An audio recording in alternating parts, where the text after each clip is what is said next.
listening to the Straight to Video podcast with Rob Lane. All right, hope you're doing good out there, and thank you so much for checking out episode 98 of the Straight to Video podcast. 98 episodes, I can't believe it, and I'm excited to crack the 100 show landmark in just a few days. It's going to be a blast, and it's down to you lot out there for continuing to listen and supporting this show. So on today's episode, I'm going to divert a little and serve up a different kind of conversation to what I've done before. A few months ago, author and huge hard rock and hair metal fan Christopher Hilton reached out to me from the USA to tell me all about his book, which was causing a bit of a stir in the hard rock circles, which is called The Spectacular Rise, Fall and Rebirth of Hair Metal. This is a 400 plus page book chronicling the entire hair metal journey, a musical genre that people either love or hate, a style of music that has either changed people's lives, gave them so much positivity and happiness with its feel-good hooks and party attitude, or it makes others think it's a style of music that should have never existed and be totally forgotten about. Go figure, right? What other style of music has that effect? It's pretty nuts. Listeners to this particular show will know I fall firmly in the first category of music fans, and it's the type of music I discovered right at the tail end of the 80s, and just a few years later it totally changed my life and put me on a path of trying my hardest to be a musician and possibly share some of that excitement for myself. But more than anything, I still to this day just remain a fan and have so much affection for it, much like Chris Hilton himself, and this book is truly essential, and even if you aren't familiar with the bands or music, it's an amazing insight into a defining musical movement. Now, we're not just talking about Bon Jovi, Guns N' Roses or even Poison. Chris goes deep into all the bands, such as my favourites Trickster and Danger Danger, to name but a few, and it's a lot of fun for sure. So Chris has been doing a lot of great interviews about his book, and I didn't just want to cover the same stuff, so why not bring my pal Rob Wylde of Midnite City and Hair Metal Encyclopedia into the conversation, and we just discuss our introductions, memories and outright love for this music and the bands that inspired us. The timing couldn't have been more perfect, as Rob's band Midnite City have just released their new album Itch You Can't Scratch, which is out now. Before we dive in, please grab yourself some of the awesome Dead Skull Coffee, who continue to show great support to this podcast. You can visit them at deadskullcoffee.co.uk and pick up their awesome ground or full bean coffee and receive a mighty 15% discount by simply entering the promo code STV on checkout. Dead Skull Coffee are a great independent business, and it's important to support the little guy with big and exciting ideas and help them grow, so please dive in and show them some love. That's deadskullcoffee.co.uk and use the promo code STV. Alright, let's get into this chat. If you want to find out more about these two guys, Chris's book, The Spectacular Rise, Fall and Rebirth of Hair Metal, or Rob's band Midnite City, then please visit hairmetalforever.com to find the book, or midnitecity.com to pick up Itch You Can't Scratch. Both of these you will love, I guarantee it. Hope you enjoy this, and it maybe sparks your interest into this classic genre of music, and have nothing but a good time as we dive into my straight to video talk with Chris Hilton and Rob Wylde.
We did it. We got everybody hooked up.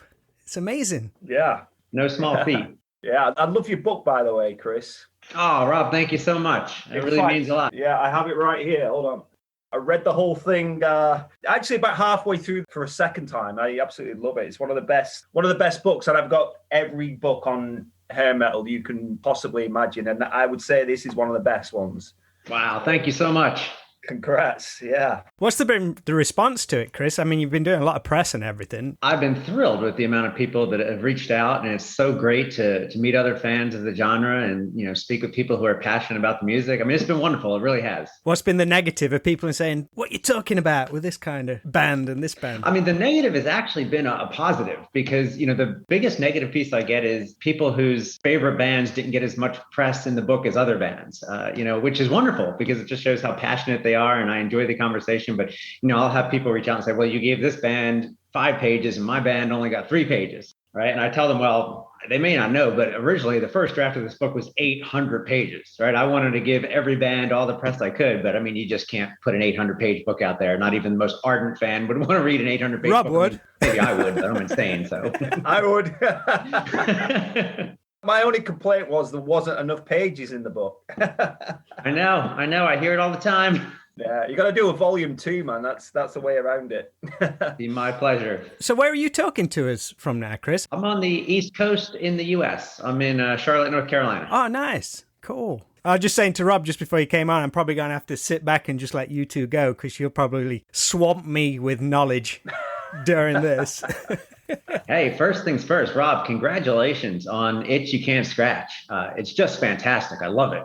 Oh, thank you, man. Yeah, I was just speaking to Rob about it. It's we're just so relieved that the thing's finally coming out because we actually, the album was finished in October last year, so it's been finished such a long time. But yeah, we're really happy with it, man. I'm glad you like it.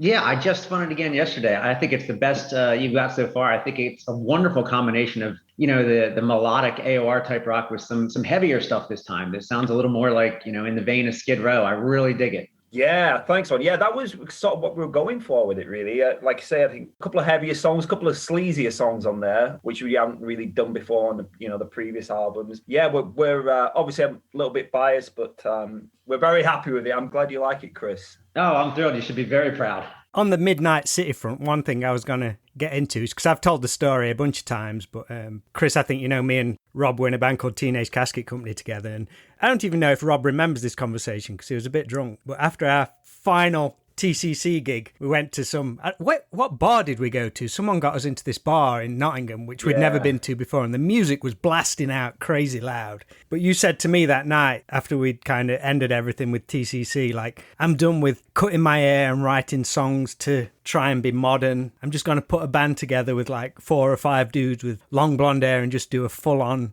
glam rock, hair metal, melodic rock band. And I don't know if you can remember that conversation or not, but I do remember it. Yeah. Well, I mean, we spent years. It was kind of a weird time, which I'm sure, you know, you actually touch on in your book, Chris, about that weird time in sort of the early to mid 2000s where it was just, you just couldn't get away with playing this type of music, you know, the hair metal thing, certainly not in the UK. I mean, there was in the UK, there was either the pop punk stuff that was happening, you know, like Blink 182 and Sum 41 and all those bands, or you had the new metal stuff, which was Slipknot and Disturbed and Korn and all that crap. And it was just a horrible time for like someone like me or Rob, who both grown up on, you know, the 80s hair bands. And, you know, you were just in this wilderness of thinking, well, at the time, I'm 25 years old and I can't play the music I love. So you kind of have to adapt and try and figure out, I either pack up playing music altogether, or I'm going to have to kind of recreate what I'm doing a little bit, you know. So we had to, get the hair cut and try and somehow kind of be relevant while still taking elements of the hair band stuff with you, but trying to package it so it was disguised that it wasn't that. You know, we had some good albums, but it was kind of, once we decided it was kind of over and done with, I was just like, that's it. I don't care. I'm going back to my roots where, you know, it always should have been, you know. But yeah, it's a weird time though, wasn't it, Rob? It was kind of an odd time around then. It was kind of like, what's Steve Brown doing? We'll try and do that. Yeah, well, he was the 40-foot Ringo band was really the whole idea of what our old band was based on, because we were kind of, I remember hearing just had one track, I think it was on the front of Classic Rock. I loved it. I hadn't seen a picture of the guys or anything, and it was, I think, what was the song, Rob? Was it Anyway? I think it was called. I think so, yeah. And I was like, oh no, this is good, because it's kind of, it had that punky sound, but it was still really melodic, and you could hear some really good like pop melodies. And then I saw a picture and I'm like, no wonder I like this. It's, Steve and PJ from Trickster. They've just cut their hair. And I'm like, right, now I can do this. I can start a band like this. So that's what me and Rob then ended up doing for 13 years or something. Something like that. So was you into any of those kind of bands, Chris? Did you follow all the incarnations, what everybody else went on to do? I was impressed because I thought I was the only one with the 40-foot Ringo CD upstairs in my closet. So yeah, sure. I followed it hard, and every offshoot and every solo project and everything these guys did, I followed it, like the true ardent fan that I am. And, a lot of it, you're right, Rob, we were trying to merge modern sounds with roots, and some of it was successful and some of it maybe not so. But yeah, right after 2000, really, a lot of bands kind of said, okay, I'm going to get back to my roots for whatever reason. I think a lot of it was fans had grown a little older, nostalgia was setting in, grunge was basically gone at that time. You're right, there was the new metal and then there was rap rock, at least in the US. But, a lot of the touring kicked back up right around 2000. There were reunions. They had these package tours like The Rock Never Stops, and Poison went out with Cinderella and Rat and Warrant, and VH1 started to do the Behind the Musics. And, you had the Def Leppard series, and the big Monster Ballad CDs came out. I think one of the Monster Ballad CDs in the US went platinum, actually, which was ridiculous in the year 2000. And some of the bands got back to their sound like you were saying you were looking to do. Def Leppard, they had come off the Slang album, which was a little alternative sounding, and they did Euphoria, and that kind of sounded just like Adrenalize. Even Motley Crue, after the self-titled album and the grungy Generation Swine, came back with New Tattoo, which was kind of a return to that guitar-driven sleaze rock. And Poison got back together with CeCe DeVille, and all those reunions and all those tours. And of course, Bon Jovi came out with the Crush record, and It's My Life was just a huge single. I think it was the third biggest single in the world that year. So right around 2000, yeah, there were a lot of people looking to get back to this. And trust me, I was one of the happiest ones. I'm kind of interested because that kind of music, if me and Rob are honest, it was never that popular over here. Never. You had the exceptions. You had Bon Jovi, Kiss in the late 80s had a few big hits, but there weren't that many bands that kind of broke through, was there, Rob? In the mainstream. But in America, it was mainstream. Yeah, it was weird, actually, because I actually lived in Boston over in the States for about 3 years in, 2007 to 2010. And I had a good friend of mine over there, and he had this incredible basement in his house, which was just almost like, the only way I can describe it, it was like a museum of hair metal. Like, he collects, it was just, I'll have to find, I do have some pictures of it. You would not, I would sometimes just go down there and just spend the day in there just looking at everything. The point I was going to make was I was so jealous because, when he was growing up, he'd come home from school and he'd turn MTV on, and Poison and Warrant and Winger and Trickster and all these bands would be on TV. And, in the UK, like Rob was saying, all those bands, got in, Kerrang magazine and Raw magazine, Metal Forces and stuff like that. But it certainly wasn't mainstream, apart from the big bands like, Bon Jovi, Def Leppard. So those slightly smaller bands who was really big in America, we only heard about through magazines and stuff like that. And especially Metal Edge, there's one little shop that I had to get 2 buses to get a copy of this magazine every month. And it would literally, I'd spend my pocket money getting the bus there, buying Metal Edge, coming home. And that's when I would just literally soak everything up like a sponge. But, those kind of more, not obscure bands, but those slightly, lesser known bands, the only way we found out about them was through, the magazines, where I guess in America, you guys just kind of, like you say, it was on MTV 24/7, I guess. Because I don't think Enough's Enough got any UK airplay. No.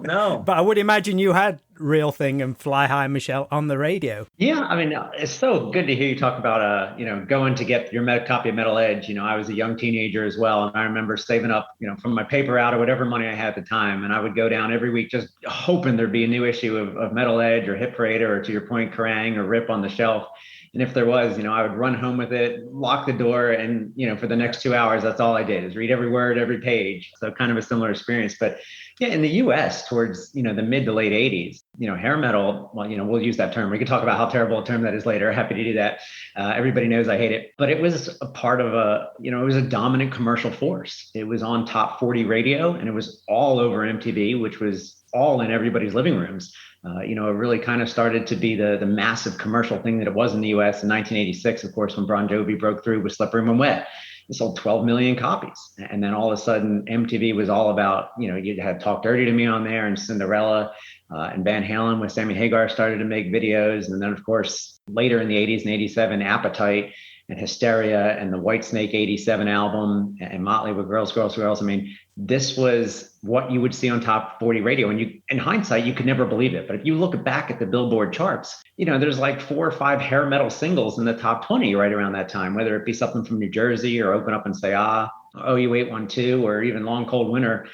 And then it just got bigger, Dr. Feelgood and Skid Row and Warrant, especially when the band scored the ballad, right? The ballad got you on MTV, and the ballad got you top 40 play, and the ballad doubled your audience by attracting all the females. In the late 80s, you couldn't turn your head without seeing or hearing hair metal. It was a glorious time. We never thought it would end. And looking back on it, it's almost hard to think it ever happened. But it did. I was there, I promise. It was crazy because I exactly what you were saying. I had this exact same conversation with my friend Scott when I was living in the States. And he was telling me all this stuff. And he said to me, what? So it wasn't like that in England?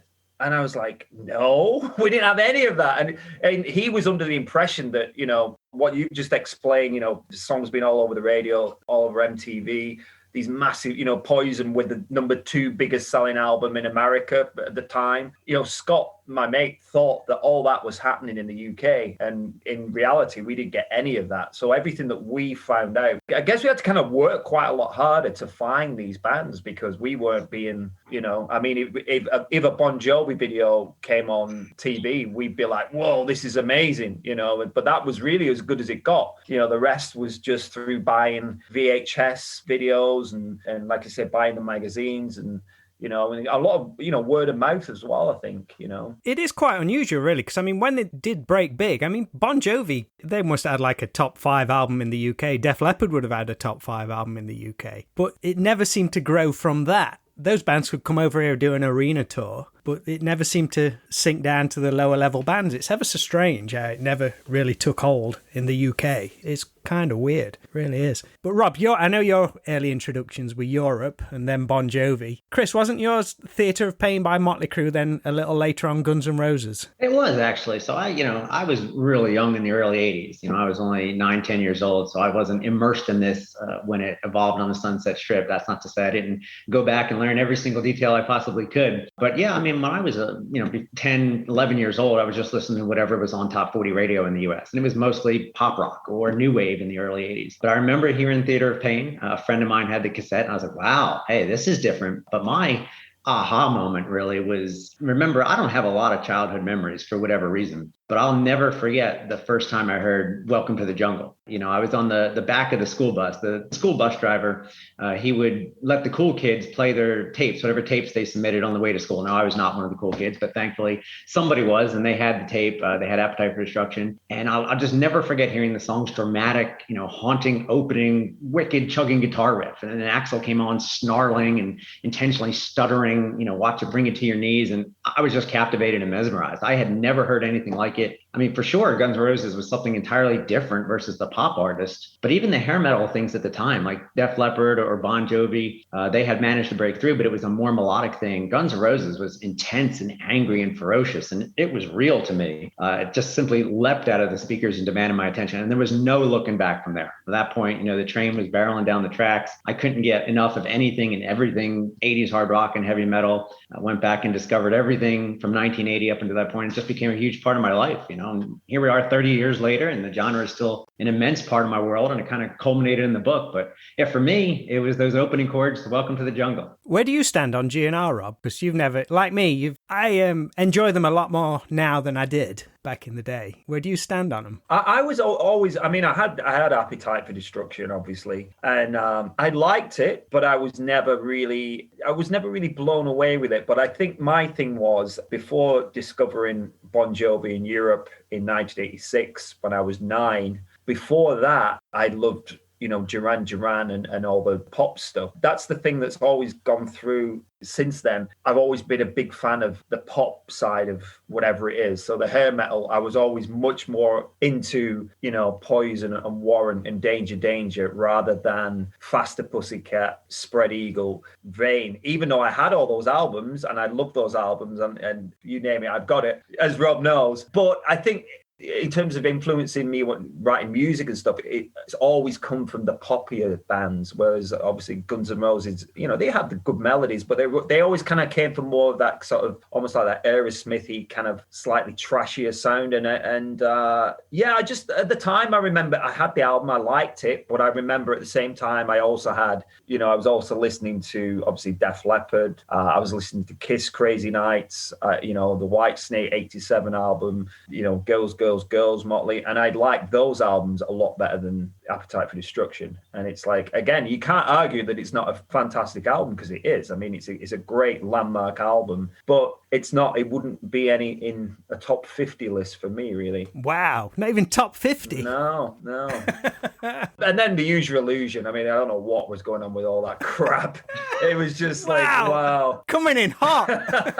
It was just like, I remember I didn't have enough to buy both on the same day when it came out in September 91. So I bought the first one and I thought, well, there's probably about maybe 5 good songs on. And then I bought the second one, which was even worse. And I was probably, there's probably about 2 good songs on this. So together they could have probably done like a good 8-track album that sounded good. But yeah, I'm probably not the best person to ask. It's weird because there's not many bands. I mean, from that genre, there's probably about 5 or 6 bands that I was not into, and Guns N' Roses would be one of them. But there's not many. I mean, there's not many. I think I've heard Chris talk about it. Regardless of what you think of the albums and the music and the band, it was a really cool move just to do those 2 albums from a marketing point of view. I think you've mentioned, Chris, I think you queued up to buy them. Was it a midnight release you went to? Yeah. Well, first of all, Rob, I agree with you. I wasn't a big fan of the Illusion albums either. I mean, I think I ate them up as a young kid, but certainly in retrospect, I didn't think they had anything as magical as Appetite for Destruction, except for maybe the songs that were written back during the Appetite for Destruction sessions. But yeah, in the US, it was a huge commercial deal because, of course, Axl wanted to do the double album. Right? And every artist always wants to do a double album, and the record company always usually wisely says, no, you're not doing a double album. But they had so much material, and this was a band that was not used to hearing no, and some fairly indulgent individuals who had a lot of freedom. But then the marketing group at the record company said, hey, let's make this more than just a record release. Let's make this an event. And instead of a double album that'll cost the kids, $30, $35 US, let's split it into 2 so they could buy one at a time. Yeah, the stores opened up at midnight to sell the record, which was unheard of in the US. I mean, this was literally the most anticipated hard rock record release probably in history at that time. And I remember being out there at midnight, small, tiny record store. We were buying cassettes at the time, and the line was wrapped around maybe 4 blocks. And you waited, and I think we finally got in at 1 a.m. and, you had your cassettes in your hand and you were thrilled. It was really an event, really an ingenious idea. So good. Was that your main place for buying albums from, Chris? When you started diving in deeper, Rob, you can dive in as well. Where was you finding your music? Well, people don't, they don't believe us, but, there used to be record stores. And in the US, every store was a record store. Even your local Kmart or whatever had a record section, or your Circuit City. But as far as the individual record stores, people know the names. There was The Wall, there was Camelot Music, there was Sam Goody, there was usually 3 or 4 record stores in every mall. But the biggest deal was, of course, Tower Records. In every big city, there was a Tower Records. And I lived about 45 minutes north of Philadelphia. Everyone knows about Philadelphia. And in Tower Records, in Philadelphia, there was a huge 3-story Tower Records. And, maybe once a quarter, you got to drive down there. Your parents took you down, or your friends took you down, someone who had a car. And I could just spend hours and hours and hours, and did spend hours, just looking through the racks and the stacks. But yeah, in a pre-internet age, there were record stores, at least in the US. What was it like in the UK? was very different. I mean, we had the big stores at the time. Obviously, we always had HMV. A lot of these stores now have gone. We used to have Virgin, which was one of the big ones, wasn't it, Rob? And then there was Our Price, which was another one, which is long gone. Woolworths, brother. Woolworths, of course, Woolworths.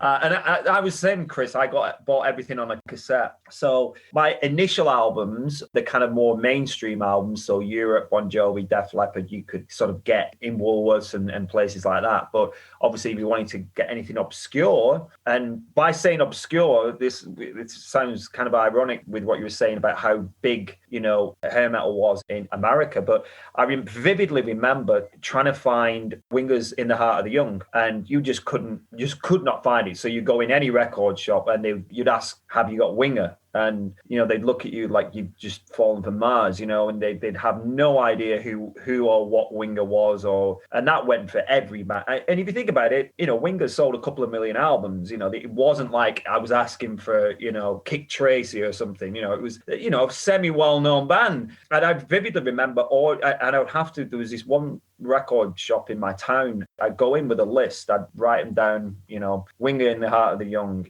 Warrant Cherry Pie, a long list. And some of these cassettes would literally, I remember the Winger cassette, it took the guy, I think it was 6 months to track down. And I remember him phoning me and saying, I've got your Winger cassette. And I was thinking, I completely forgot it'd taken so long. So after that, I got a little bit older. When I was about 16, I went to college and I found this amazing record shop, which is unbelievably still there in a town called Preston, called Action Records. And it's one of those only kind of independently owned record stores that's still open. I'm so happy because I went there like last year and it's still there. So I go there every lunchtime to have a look at, because he'd have some more obscure stuff. And the best thing ever was around that time. So it was maybe 93, 94, when vinyl was completely obsolete sort of thing. I would go in and on the floor would just be boxes and boxes and boxes of vinyl that he'd be selling for like £1, so like $1, or 3 albums for $1. So I would discover all these, and I would buy so many albums just on how a band looked. If they look cool, I'm going to buy this. Roxy Blue, yeah, these guys look cool, bought it. Rocksgang, these guys look cool, I'll buy that, and I'd come out with a stack of vinyl. I now had a record player, stack of vinyl for like £5, and I got like tons of these albums, and that was my main place for going, and also my go-to if I ever wanted something a little bit more, obscure. And this guy, thankfully, must have had a few more contacts because it didn't take him 6 months to find a sodding album, Chris, how familiar are you with like bands from the UK that tried the melodic rock angle? Hair metal was fairly insulated to the US, at least in the late 80s. Eventually in the 90s, some of the bands, found success in Asia, but not a lot of them. Obviously, the bigger multi-platinum bands, went to Europe, but not a lot of bands really established a foothold in Europe. They really kind of missed out on that market. I mean, of course, Motley and Bon Jovi and Def Leppard were over there, but a lot of your B-level bands, they never really took advantage of that market. And, they might have missed out on something because that's something that could have carried them through, after grunge kind of swept over America and really, wiped it out. I don't know that you really had that phenomenon outside of the US. You certainly didn't have it in Asia, but, and then in the US at that time, it was all about, as a consumer in a pre-internet age, what MTV kind of and radio shoved down your throat. I mean, you only knew what was in front of you. And MTV pretty much decided it was going to be grunge and only grunge at that point. But yeah, the bands didn't make it over to the UK. And I don't know how much of the UK made it over to the US, to be honest. That's what I was wondering, because I mean, me and Rob always gravitated. I think it's a common thing. We gravitated to stuff which came from America, and Americans kind of find charm in things which are British. So it's kind of like that twist. So I know, what were some of your favourite bands, Rob, which actually did what you consider, because I know Rob will give me a honest answer of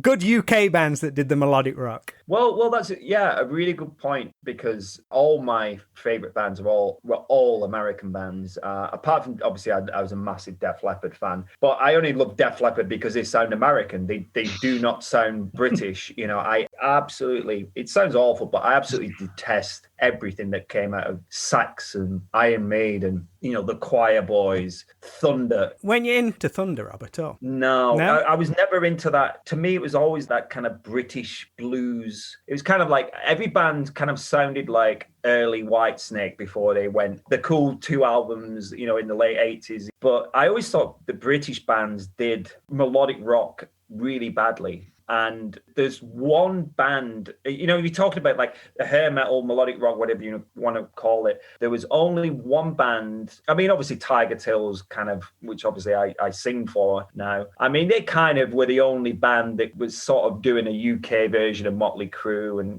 they did an okay job of it. But the only other band, and I've got the album here, which is a really obscure album, Chris. I don't know whether you'll have heard of this one. There's a band called Blue Blood, and it's these guys, and that album is incredible. This is one of my finds from the record store. I was saying they were selling all the albums for cheap, and I was going through one day and I was like, whoa, these guys look cool. Took it home, and it sounds like early Danger meets maybe the first 2 Bon Jovi albums with a kind of like a glammy sounding singer. And it was just like, it ticked every single box for me. And these guys did absolutely nothing. They were on Music for Nations. That was the label that they were on. They did a second album. This was all kind of, melodic rock, using all the synths and stuff. And then the second album, they totally went down the British blues rock route, and all the synths went out, and then it was all Hammond organ and clean guitars and blue, and I was just no. I'm out. And then they split up. Yeah, they split up after that. They did 2 tours with Tiger Tails, actually. They opened for Tiger Tails when Tiger Tails was really big,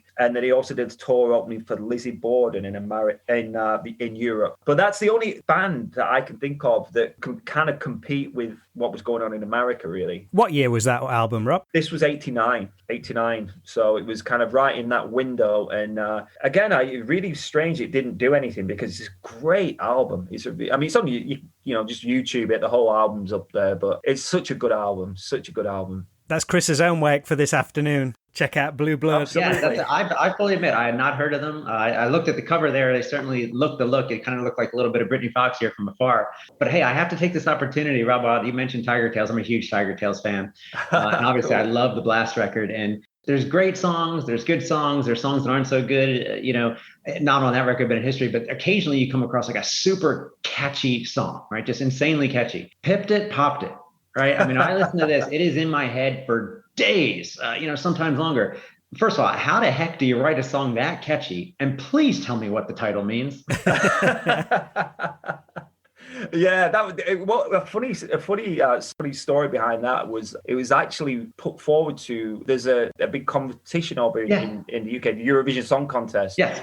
And so that's why the video looks so ridiculous, and we look kind of like 1970s T-Rex and Slade and Sweet, because it was actually it actually got quite a decent way into the competition. I wrote 3 songs on that album, but I didn't actually write that one. It's funny because a few people thought that I did. I wrote the song All the Girls in the World, which is one of the other singles, which is a really kind of poppy, catchy one. But Pipped It, Popped It was actually, I think it was Jay, and I think he actually initially wrote some of that with Pepsi before he died. So it was one of their things, really. But it was totally in that kind of almost a little bit of campness to the song. It was kind of, and it kind of worked. I think we would have done really well in the Eurovision if we'd have got through. But the Eurovision Song Contest was over here on TV a couple of weeks ago, and I think the UK got 0 points, right, Rob? Literally 0, none at all. So I think we would have done a lot better than that, we would have been, in the competition. But thank you, man. I'm glad you like Tiger Tails. It was, for me, it was really cool when I joined, because, I grew up loving that band. I had posters of them on my wall. I was more of a fan of the first album with Stevie James, the Young and Crazy album. But yeah, to kind of end up being the singer in a band that, my bedroom, I'm sure our bedrooms are probably very similar when we were growing up, well, all 3 of us, but, with all the posters. But, a lot of my wall was taken up with Tiger Tails posters. And then to actually be in the band is kind of a little bit surreal, really, but it's been cool, it's been great. Chris, do you know that Rob's played every member in that band other than the drummer? I do actually. Of course, I follow all these bands really close, and I saw that you originally joined as the guitarist, and then switched over to the bass, and then vocals. And I remember getting the Blast album before I heard it, and I loved Kim's vocals, and I was like, well, I wonder. And I was just thrilled with your vocal performance. I thought, hey, this is fantastic. Where's this guy been hiding? Even the other day, someone asked me, describe the Midnite City first album. And I said, well, it's probably the closest thing you're going to hear to Danger Danger's early records. So, I was just thrilled. Again, you should be really proud. It's a terrific performance. Oh, thank you, man. A funny, actually, story about that, when you said about me playing all the instruments. Just a little side story. I also came this close to actually playing drums. I've got a really bizarre story, but Ace Fincham, when I originally joined the band, Jay's still in the band, but the other original guy was Ace Fincham. I think we were going to Italy, and I don't know how this happened, but Ace somehow, after checking it onto the flight, and we went to the bar, and somewhere between the bar and getting on the plane, he'd lost his passport. I don't know. The guy, not forgot it, lost it. He actually got to the airport. Yeah, Ace is a great guy, but he'll be the first to admit, he's a little bit ditzy, and but he just lost his passport. He could not find his passport, and we're at final call for the flight. So Jay's like, well, we got to get on this plane. We, just have to hope he finds it. So we're all there, sat on the plane, and there's no sign of Ace Fincham. So there's no drummer. We're going over to Italy to play 3 shows. So there's this panic going around. The manager's just going crazy, like, what are we going to do when we land and we've got no drummer? And then I just kind of said, well, actually, I can play drums. And there was this conversation went around the plane that, which songs, and Jay was, well, could you get through 3 shows as a drummer? And I was like, well, yeah, I'll be fine. So just as it looked like I was going to make my debut as a drummer, Ace Fincham comes down the plane, like all sweaty and hot and bothered. And he's like, dude, I found my passport. And everyone's like, well, where was it? Oh, it was in my jacket all the time. I'm just like, oh, God. Super. Yeah. So I almost, there should have been some sort of record for that. I kind of wish I'd have done that, because I could have said I'd played every instrument in that band. I love it. So did you ever stray from the hair metal? We will get onto the term very shortly, Chris, but did you ever stray from it at any point and like, nah, I've outgrown that? Or has it always stuck with you? No, I never broke character, not even for a second, not even in the 90s when all my friends disowned me. I actually remember talking to one of my friends I hadn't seen for a few years. It was like 1997, 1998. And he asked me what I was listening to. And I said, well, I just got done listening to Look What the Cat Dragged In, right? Which would have been ridiculous to say anyone in 1997, right? You just would have immediately been shunned. But I'll never forget what he said. He said, hey, I appreciate that. You're not a bandwagon guy. You stick to what you like. And that was the first time anyone had said something kind to me about liking hair metal in probably like 6 years. So that's probably why I don't forget it. But no, I never abandoned the genre and never will, for sure. Who do you think has stayed consistent in the releases? Because I think me and Rob's mentioned it. The budgets on recording albums back in the day were like insane. So obviously once those budgets stopped, bands are on their own. They didn't have the multi-million-dollar producer to be hands-on. So is there anybody who you think stayed consistent? Certainly the big bombastic sounds, you didn't hear a lot. When you produced one of these records in the 80s, at least in the US, it was a $500,000, sometimes more affair. When you talk about hysteria, it was a lot more than that. A lot of that big production went away. But a lot of good news, bad news about technology. Today you can make a decent sounding record for $5,000, over your iPhone, and that's terrific. To get a better sounding record, you may have to invest $20,000, where again, it was hundreds of thousands back in the 80s and you had to rent out a huge studio. But a lot of the bands still put out, quality sounding releases for sure, even though they don't have major label backing behind them and you don't get as many records. There's not a lot of money in making albums today. We know. But yeah, you hardly ever see, budget productions come out. Just for example, some of the recent Tesla records, had a more of a stripped back raw production sound. And some people actually really welcome that. Their most recent release that obviously, they did with Phil Collins sounded a lot more like a Def Leppard album from the late 80s or early 90s, had this huge production sound. And I personally really welcome that. Other people, they call themselves the hardcore Tesla fans, they thought they were selling out. But, it's not hard to find a decent sounding record. Some of them, have a drum sound that you might say, well, sounds like it was recorded in my closet a little bit. But particularly with labels like Frontiers Records, they give bands, from this legacy, a chance to go in, and if they have creative juices still flowing, the opportunity to make an album, and they're not going to sell 1 million copies, but they have a chance to break even. Bands like Nelson or Trickster or even Pretty Boy Floyd have a chance to hook on with the label and put out a decent sounding product, and it's terrific. Because for fans like myself, I mean, we want new music, we need new blood. Whereas, when these bands go out and tour, they have no choice but to, play the hits and play the nostalgia. And, if they work a new song to the set, I'm the one guy in the audience that's thrilled about it, and everyone else heads for the bathroom or the beer stand. But I mean, there's a lot of bands that have put out, consistent. Now they don't do it as much as they used to. And again, who can blame them, right? They're making their living on touring, at least these 80s legacy acts.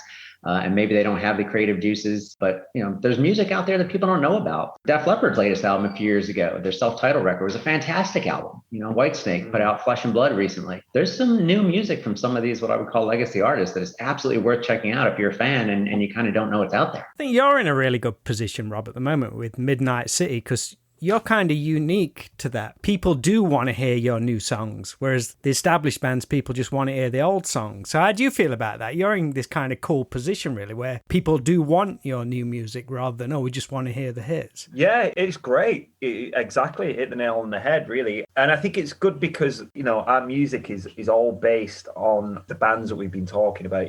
Danger Danger is obviously mentioned in every review because we sound exactly like Danger Danger. Why? Because I'm the biggest Danger Danger fan on the planet. So even if I tried to write songs that didn't sound like Danger Danger, they would sound like Danger Danger. It's just like, as a kid, I was absolutely obsessed with that band to a ridiculous degree. And they are a band that has stayed consistent songwriting-wise. Yeah, I mean, Bruno, the Defiance albums are incredible, especially, the last one I thought was amazing. So, yeah, I think what we're doing is I think what people like most about Midnite City is we remind them of those bands. We remind them of Danger Danger. We remind them of, the Poison a little bit, and all those bands that we've been talking about. And we are in that great position where, we can go out and, people genuinely, they're excited to hear our new music. But I'm the same as Chris. I love hearing new music from my favorite bands. I thought that the last Trickster album was phenomenal. Human Era, I thought, was up there with like the first two albums. I thought New Audio Machine was the best thing they've done. That was great as well. So it's not like I'm, in terms of what I listen to, I love hearing new stuff. It's just, it's not, you don't get it all that often, but when those bands do bring stuff out, it's great. It's really cool. Apart from when Poison put out Hollyweird, but we won't talk about that. That was quite a long time ago. Yeah, that was. I was sounding like it was produced in my closet. Oh yeah, guys, come on. And I was so, because going off track a little bit here, but I was so not. I'm the biggest Poison fan. God, if you could see my Poison collection, it's ridiculous. But I was not on board with the Richie Kotzen thing at all. See, I'll fight you on that one. I was. So when CC came back, and they're doing a new album with CC, I'm thinking, oh my God, this is going to be amazing. And it was, what a horrible album that is. But didn't they do the live album before that? Not Swallow This Live. They did another live album which had some bonus they did tracks, Power to the which was pretty good. That was all right. That was okay. So Rob Wylde, as a huge Danger Danger fan, and me too, right? I just adore them. And what did you think when the Dawn record came out in the mid-90s? Because I think Paul Lane is super talented, but as a hardcore hair metal fan, there were some grungy releases in the 90s. I remember picking up Dawn and I popped it in the car stereo and I was like, oh man. Yeah, I was the same, because like I said, at the time, those bands were either breaking up or they were trying to go grunge. Warrant did it with Ultraphobic and Belly to Belly, and I remember, so many bands. Even do you remember the band Wild Side? Even they did a grunge album. Everybody was doing it, and obviously Motley did the grunge album with Caribbean, as well. But I kind of knew what it was going to be. Though I remember I bought it on CD, and you turn it over, and I was like, "Whoa, what's happened to Steve West here?" He's the coolest looking dude on the planet, and he's there just kind of. I'm just like, they all kind of look serious, and Paul Lane's there with a beard. I'm looking at the song titles, and I'm thinking, I already knew what was going to happen, and I just thought that, to me, that was. I thought Ultraphobic, even though I would prefer Warrant if it had stuck to the sound, but I wasn't that offended by the Warrant album. I was really, really offended by the Danger Danger album. I know, just offended. And I've told it's the right word, right? There were a lot of records. You're right. Ultraphobic. Of course, I wanted to hear the Down Boys, but at least the songs were well written. Now, again, the lyrics, about violence and things like that. They genuinely always wrote a quality sounding song. wrong, even though Belly to Belly was even further out there in left field. But Dawn, I mean, yeah, right from those immediate chords and Helicopter, I mean, you just knew you were in for a grungy album. But there were so many in the 90s. And, you couldn't blame some of these bands for trying to adapt their sound, whether it was Generation Swine or Vince Neil's Carved in Stone album, or... I've never even actually heard Carved in Stone. Don't.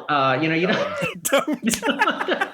I mean, it depends on what you're looking for, but no, I mean, it's a curiosity, but I mean, the thing that always was strange to me, I mean, you understood that, bands felt the need to be more relevant. I mean, this was their livelihood, and to the extent you had to adapt, okay, I get it. And, on the other side of the coin, I think a lot of the bands, I mean, they were really truly influenced by some of these new sounds, and they enjoyed it and they liked it and they wanted to incorporate it into their music. And, if that's where their heart was steering, you had to give them props for doing that. And absolutely. But what was always strange to me was the bands that kind of wanted to do it to adapt to stay commercially relevant. And we know there's instances of that, but, and this isn't just the benefit of hindsight. But even if Warrant, with Ultraphobic or Belly to Belly had put out the greatest grunge album in the world at the time, grunge fans were not going to listen to that because it said Warrant on the cover. Warrant fans, they grew up with the Down Boys and Cherry Pie. I mean, they generally didn't like grunge, right? So, I mean, which master were you serving? Basically none. So I never understood how bands thought this could work for them, and maybe it was the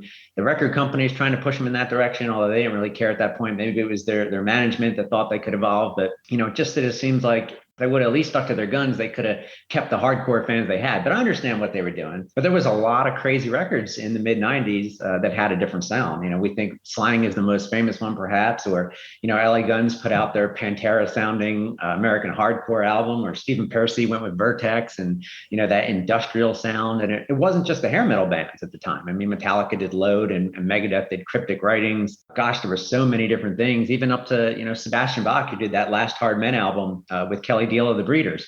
Gosh, if you've never heard Carved in Stone, and I say definitely don't hear the Last Hard Men album. Please.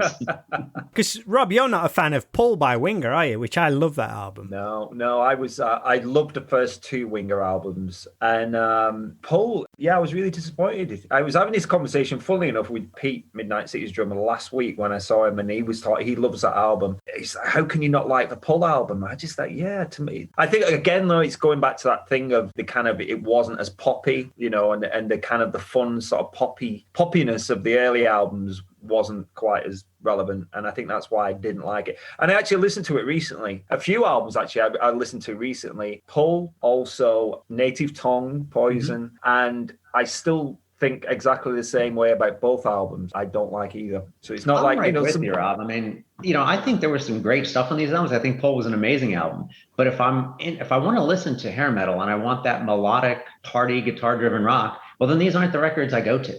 Right? I may appreciate them for what they are, but they're not what, I'd cut my teeth on. I mean, no bones about it. Yeah, I'm the same. Yeah, it was it was just, and there was a few albums like that, but especially, going back to the Native Tongue thing. I mean, that was just, my opinion is exactly the same as it was the day I bought it. I was like, I don't really like this. So to me, it felt like the progression from Flesh and Blood. There was a massive change in the guitar sound and obviously Kotzen's voice, but to me you could still hear Brett's songwriting in there as well. I know Kotzen probably brought musically a lot of that to the table. He did. He brought 80% of it almost to the table. I think for Poison, I mean, it was obviously when CC was fired. I mean, I think this is probably coming from Brett. He probably said, look, we need to find the exact opposite of CC DeVille in every single way, not just how he plays, not just how he looks, also his personality. I mean, Richie Kotzen he was I don't even ever seen interviews with Poison from like 93. He is like, has zero personality, every interview, he just looks like he'd rather be anywhere else and, zero personality. But again, the exact opposite of everything that CC was. So I guess that's probably what they were going for, get the most different guy from CC we possibly can. And, I do know a lot of people who love that album, but to me, Poison's, it's like Kiss, there's only Poison is Poison with the four guys, with CC and Brett and Ricky and Bobby, Where do you stand on Kiss, Chris? Because Rob's a big 80s Kiss guy. Where do you stand on that? Well, first of all, there's no conversation about hair metal without a conversation about Kiss. There's no doubt. The impact they had, the impact they still have. When you talk to any 80s hard rock band, and you ask them to name their influences, there's always a few that are going to show up in the list of almost everybody's answer. And Kiss is always one of them. I was never the most hardcore Kiss fan. Apologies. It's almost embarrassing to admit that. But of course, I appreciated what they did in the 80s, adopting that kind of melodic hard rock sound, Crazy Nights, of course. And this sounds bizarre, but my favorite Kiss album is the Revenge album. And any true Kiss fan would call me crazy, and they have every right to. But, I was certainly a little young when they were in their heyday. But, in the mid 80s, late 80s, there was no difference to the average fan in what Kiss was doing on something like Hot in the Shade and what Motley was doing on Dr. Feelgood. It was all at the time. It was called heavy metal at the time, and people don't believe that.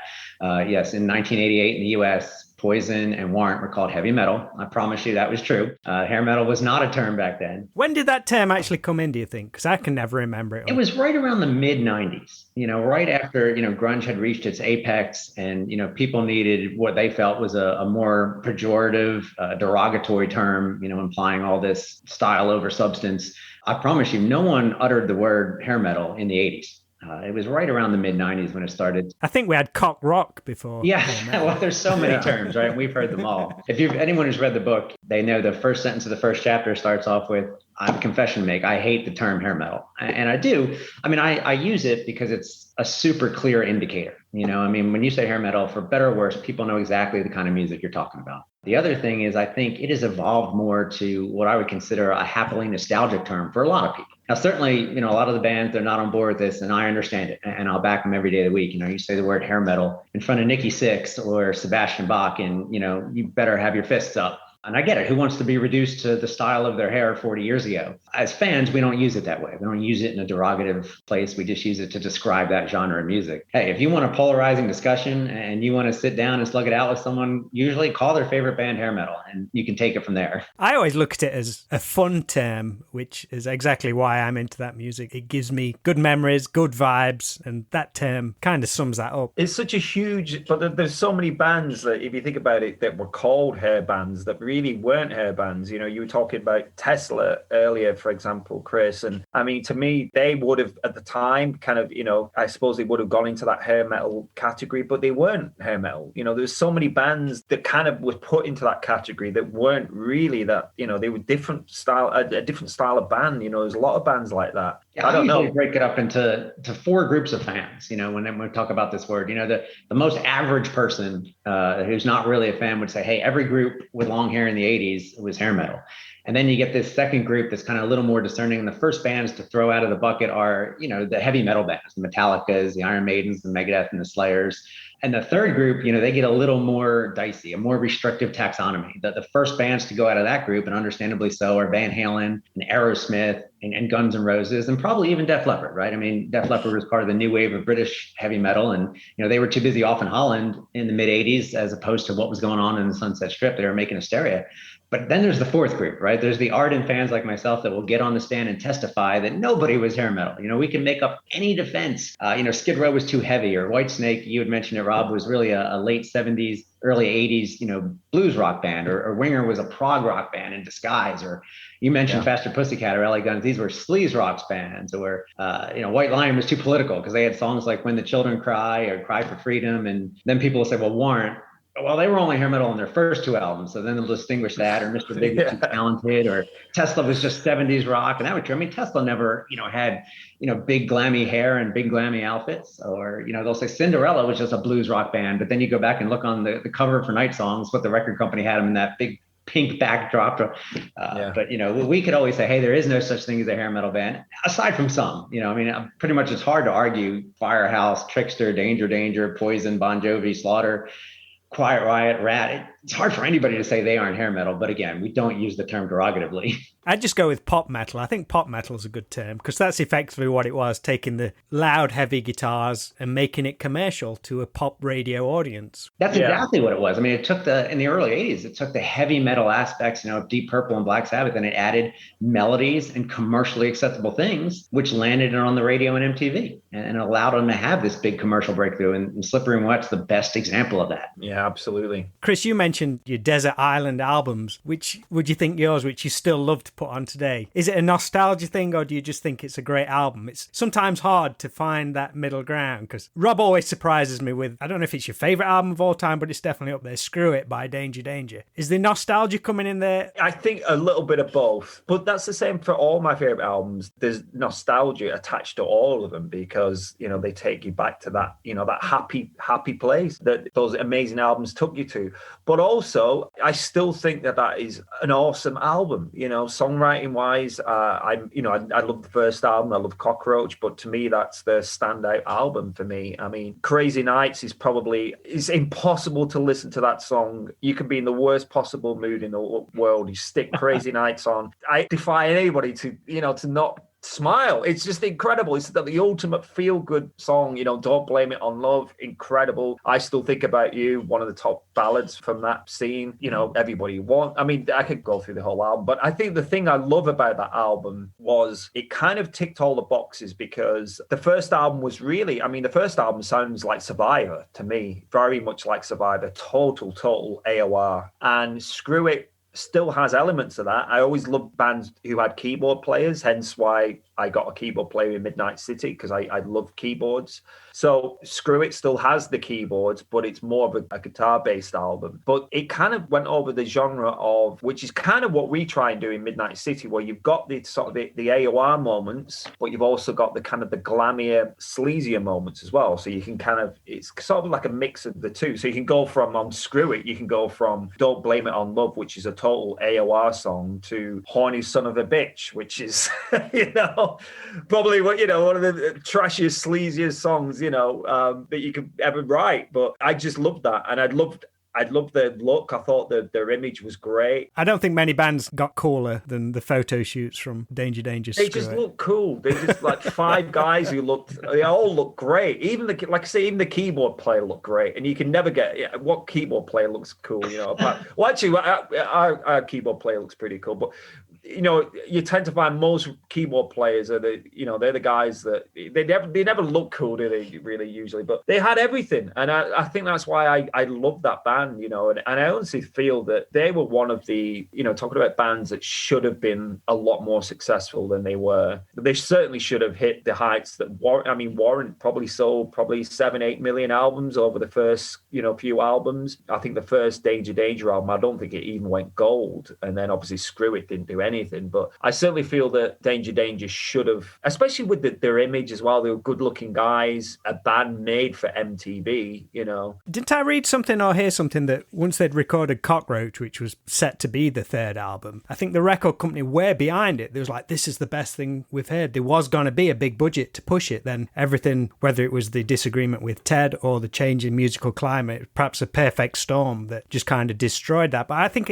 I remember hearing back in the day, like, the record company heard the album and they were blown away by it and was like, right, this is going to be a priority release. And then everything just kind of went downhill. It was sent out apparently to a lot of radio people. This was, again, the grunge thing, because it was sent out to a lot of, like, you know, PR and radio people, and they all loved it. And then they said, well, who is it? Because this was when Paul had redone the vocals. And as soon as they said, oh, well, this is Danger Danger, they're like, no, forget about it. We don't like it anymore. You know, so they loved the album until they knew it was Danger Danger. Danger Danger, Bang Bang, Naughty Naughty, hair metal, forget about it, you know, and that was it. Yeah, they were. You're right. I've read the same story. You know, they were behind it. And of course, when they knew the name, and then of course, you had the legal trouble with Ted, and they just didn't feel like fighting through it. Right. And every day it was more and more grunge, and the record company eventually just decided to shelve it. We're lucky we got it. I was never more happy than the day we finally got it. But I agree with Rob. I mean, Screw It is my favorite Danger Danger album. I have all kinds of lists out on my website, and the one I take the most flack for is my top 25 albums list. Because again, you want to start a good discussion, spirited discussion. Just put your top 25 albums out there. Oh, I've got to check this out, Chris. I've got to check this out. You're gonna have to give me a link. I have Screw It on there, and people always give me a lot of information about that. But I love the album for sure. Who else would you guys throw into the mix then for albums which you still love listening to? I think Rob had a good point. You know, it's about, a lot of it is about when you came of musical age, right? Like I take a lot of flack for, sometimes I'll tell people my favorite Motley Crue album is Dr. Feelgood. And they'll tell me that's the dumbest thing I've ever heard, because the clear right answer to that is Shout at the Devil or Too Fast for Love. And I love those records too. But you know, if you were 16 years old in 1983, your favorite album today by Motley Crue is probably Shout at the Devil. If you were 16 years old in 1989, like I was, your favorite Motley Crue album is probably Dr. Feelgood. And it's about the memories you have attached to it and the nostalgia. But, my favorite records that, the other day I was talking, as specifically with the book, sometimes you get too involved in being a critic, in critical appraisals of performance. But then I told them, I said, hey, I put on Open Up and Say Ah the other day, and forget about any critical appraisal. It made me smile. And it was a great time. I listened to it front to back, and it was fantastic. As critically, I think it's a great performance anyway. Again, people call me crazy for that. But, music from that time, whether it's Open Up and Say Ah or Dr. Feelgood or even New Jersey, Sorry Rob, Appetite for Destruction, I even put Slave to the Grind on that list. Those are my favorite records that always stand the test of time, but there's so many. And you asked about Desert Island albums. People ask me about that too, and I never give them an answer that's good because, I picture if I'm stranded on a desert island, I need something a little more introspective than perhaps Look But Don't Touch. My favorite song, right? But if I think about these more meaningful introspective albums, first ones that come to mind are A Heartbreak Station by Cinderella. I thought that was a fantastic record front to back. Mike Tramp did a record in the early 2000s called Recovering the Wasted Years. Yeah. If you haven't heard it, please go check it out. I just think the songwriting is fantastic. The lyrical content is very meaningful, very emotional. I loved the Steelheart Wait album in 1996. Now, again, this sounded nothing like Everybody Loves Eileen, but a really fantastic set of songwriting. And then, of course, I'll probably take any album from Donnie B. Again, people call me crazy, but I've always been really amazed by his ability as a songwriter and a storyteller. I love the Just Enough album. His recent album, Beautiful Things, I think is just fantastic. Probably the best thing he's done, combining songwriting and production, because some of his earlier albums, suffered from a low budget. So maybe if I'm on a desert island, I'm going to take one of those retrospective albums. But hey, if it's just me upstairs, I'm going to crank Dr. Feelgood and Open Up and Say Ah and be happy about it. Super. How about you, Rob? Yeah, a lot of the same albums, really. Screw It obviously is one of them. Open Up and Say Ah is one of them. My favorite Poison album by far. Again, it just brings back great memories. Again, one of those albums you put on and you just smile all the way through it. It's so cheesy, but so great. Everything about it is just, Brett's vocals, Cece just going absolutely mental on the guitar. I love that. So Kiss Crazy Nights was a massive one for me because I was 10 when that came out, and that was a big album. Reason to Live, what a song. And there's so many great songs on that album. Such an underrated. Obviously, it wasn't your typical Kiss album. It was Kiss trying to be Bon Jovi, but they did a damn good job of it, So Kiss, without a doubt. Another really, really big favorite of mine is the second Trickster album, Here. The first one's great. The first one, the songs are great. The first one's got that kind of youthful, kind of almost like, four guys just jamming in the parents' garage sort of thing, which is great. Great songs, but the second album, Nobody's a Hero and Road of a Thousand Dreams. What an incredible sounding album as well. Pete Lawrence, it's one of my favorite vocal performances of any. I think he sounds incredible on that. That whole album is just one of my favorites. Yeah, obviously, Bon Jovi, Slippery, New Jersey, Def Leppard, Hysteria goes without saying. What about the Whitesnake 87 album? We forgot to mention that. Oh, yeah. Yeah, 87, great album. And another one that I always think of when I think of, we could obviously be here all day going through them, but one more that springs to mind is White Lion's Main Attraction. Would probably be one of my Desert Island albums, because that's sort of got, I love Pride, obviously, but Main Attraction, I just think is, again, from start to finish, what a great piece of work that is, Again, a lot of people tell me I'm wrong about that, but it's my favorite White Lion album. I remember seeing White Lion, just Mike Tramp. He had a different version of White Lion. It was sometime, I think 2005 or 2006, in a small club. There couldn't have been 100 people there. And he opened with Lights and Thunder. And the sound was just huge. I'll never forget the performance. It was just this 10-minute corker of a song in this little tiny bar. It was amazing. Yeah. Incredible album. I know you're a big fan of that album, aren't you, Rob? Again, there's a lot of nostalgia tied in with that as well. But yeah, I just remember that just being a great album when it came out. It's like, holy shit, this is awesome. I struggle with a lot of White Lion stuff, especially the early stuff. But yeah, that one I think is great. God, we could be, like I said, and then there's all the obscure stuff, the Lillian Axe, Love and War. And, oh God, again, the Blue Blood album, which I mentioned earlier on, which you have to check out. That would be in my top 20 albums. And that's a really obscure, really obscure album. Oh, I mean, there's just so many, and then we get to the D and the E and the F level bands, and we get on to Tough, and we get on to Wild Boys, and then we're really getting into the lower level bands. But I loved all those bands as well. Right when it was dying, I thought there was some great albums in 92, Wild Side, Roxy Blue, just tons of stuff. By that point, it was a copy of a copy of a copy of a copy. But I loved all that stuff. That could have happily gone on for another 10 years. I didn't care. I was quite happy. Everybody looked the same. Everybody, the classic grinning at the camera with the classic metal age backdrop. Every single band looked literally identical, but I loved them all. So I was the same. That's the cool thing. There's so much to dive into, and there is some gems in there. It's just fun digging in and finding out about them. For me, it's great, even to this day. Yeah, I wore out my Roxy Blue cassette, so I was glad to hear you say that. Oh, I love Roxy Blue. And that was one of those I mean, I obviously never heard of anything about them in the UK, but that was another of those albums that I got from that record store. I picked up, and it's got the girl on the front, and I turn it around, and there's a guy doing the David Lee Roth splits, and I'm like, and there's a guy, I think it was a bass player, Josh Wheel, I think it was called, like smoking a cigarette. He kind of looks a little bit like Bobby Dahl, and I'm like, yeah, this I'm gonna like this album. I'm sold already. Too Hot to Handle. I mean, that was it. I was like, oh my god, this is insane. So I was all over that one like a rash. Guys, I'm gonna wrap this up, but we should do a volume 2 at some point down the line, and go down even more rabbit holes. I could talk all day about it. Hey, it's a pleasure. Thank you so much for the discussion, Rob and Rob Wylde. I wish you all the success in the world with Midnite City. Again, thank you, mate. Thank you. Itchy Can't Scratch is fantastic. And so is your book, mate. You really need to do another one, because I'm waiting for it. I enjoyed reading this book more than I think any book on this genre, and I've got a hell of a lot. So that's congrats to you, mate, because it really is a splendid piece of work. Warms my heart. Thank you. Coming from someone like you, that is high praise. Thank you. You're welcome, mate. Awesome, guys. Yeah, cheers, Rob. It's been great. It's been a lot of fun. Hopefully speak to you all again soon. And yeah, thanks for joining me. And we'll have to do it again sometime. Look forward to it. All right. See you later. Take care, guys. Bye.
A lot of fun chatting to Chris Hilton and Rob Wylde right here on the podcast, and want to thank them both for their time, passion and great stories. Please visit hairmetalforever.com to grab a copy of Chris's book, The Spectacular Rise, Fall and Rebirth of Hair Metal, and check out midnitecity.com to grab your copy of the new Midnite City album, Itch You Can't Scratch. I know both of these guys will be very grateful. I'd also love it if you would visit stvpod.com for all earlier episodes of this show, nearly 100, which is just crazy. I'm excited to share some news over the next week about what I guess will be chapter 2 of this show, and really hope things will continue to grow bigger and better with your ongoing support, so please keep your messages, shares and general good vibes heading my way. Well, that's it for today's show. Hope you had a good time listening, and I look forward to doing it all again real soon.